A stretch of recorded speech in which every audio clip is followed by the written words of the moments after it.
چەکدارەکانی داعش سەربازێکی کوردی خانەقینیان لە پێشچاوی ژمارەیەک کەسایەتی عەرەبی فەلوجە کوشت.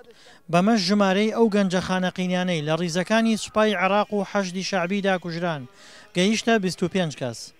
کەسوکاری سەمیر موراد سەربازە خانەقینیەکەی سوپای عێراق هەرچەندە تەرمی کوڕەکەیان پێ نەدراوەتەوە، بەڵام لە خانەقین پرسیان بۆ کوڕەکەیان داناوە و هەڕەشەی تۆمارکردنی سکاڵا لەسەر کەسایەتی عەرەبەکانی فەلوجە دەکەن.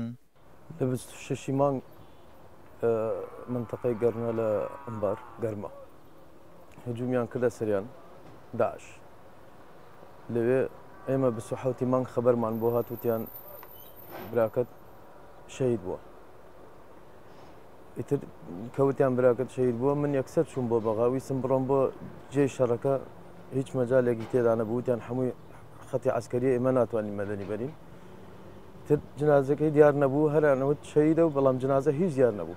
تاوەکو 3 مانگ مەجلیسی عەشایری ئەمباری یەکەمیان کرد و مبایعە بۆ ئەبوبەکر بەغدادیان کردبوو.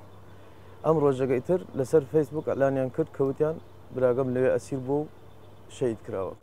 خانەقینیەکان کە ژمارەیەک گەنجیان پەیوەندیان بە حەشدی شەعبیەوە کردووە، لە نێو قەزاکەیاندا وێنەی ئەو گەنجانەیان هەڵواسیوە کە لە ڕیزەکانی حەشدی شەعبیدا کوژراون.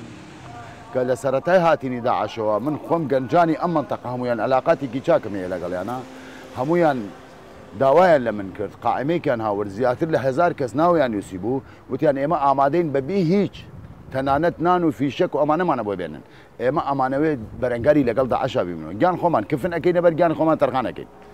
بەڵام من چوون بۆ ئەمەڵبەند و کاک شێرکۆ خوا هەڵ ناگرێت کە زۆر هەوڵێدا، بەڵام هیچ حکومەتەکە استجابەی نەبوو بۆ ئەوانە.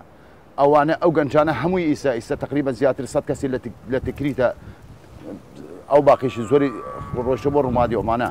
ئەم حکومەتی ئێمە نەیتوانی باوەش بۆ ئەم گەنجانە بکاتەوە، نەیتوانی.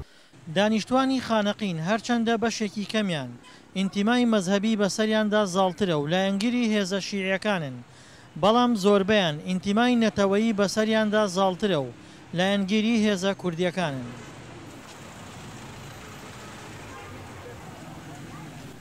خانەقینیەکان کە زۆرینەیان بە نەتەوە کورد و بە مەزهەب شیعەن، لەلایەن بەشێک لە دانیشتوانی هەرێمەوە تۆمەتبار دەکرێن بەوەی کە ئینتیما مەزهەبیەکە زاڵترە بەسەریاندا وەک لە ئینتیما نەتەوەییەکە، بەڵام ئەوانیش وەڵامی خۆیان هەیە و پێیان وایە کە حکوومەتی هەرێمی کوردستان پشتگوێی خستوون.